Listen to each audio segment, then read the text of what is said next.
मुख्यमंत्री देवेंद्र फडणवीस यांनी पहिल्यांदाच परकीय गुंतवणूक जी महाराष्ट्रामध्ये येऊ घातलेली आहे त्यावरून विरोधकांना सणसणीत चपराक लगावलेली आहे। जे दावोसमध्ये करार झालेले होते, जितक्या लाख कोटींचे करार झालेले होते, 16 लाख कोटींचे व्यवहार झालेले होते, त्यातले 75% व्यवहार हे पूर्णत्वास गेल्याचं मुख्यमंत्री देवेंद्र फडणवीस यांनी म्हटलेलं आहे। आज अहिल्यानगरच्या सुपाईमाडीसेत फडणवीसांनी एका प्लांटचं उद्घाटन केलं। यावेळी ते बोलत होते।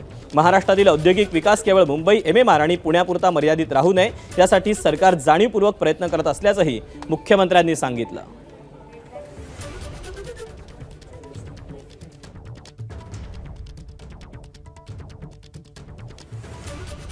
दावोसमध्ये गेल्या वर्षी आम्ही 16 लाख कोटीचे करार केले होते।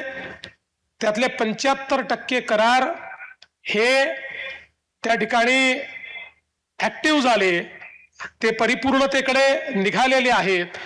आणि त्यातलाच एक करार हा आजचा आहे की जो 2025 ला डावोसमध्ये भरत गीते आणि मिस्टर लोथार यांच्या सोबत आम्ही त्या ठिकाणी केला।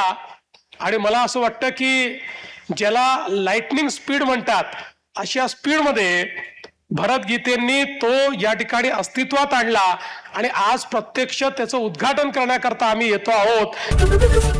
एबीपी माझा, उघडा डोळे बघा नीट।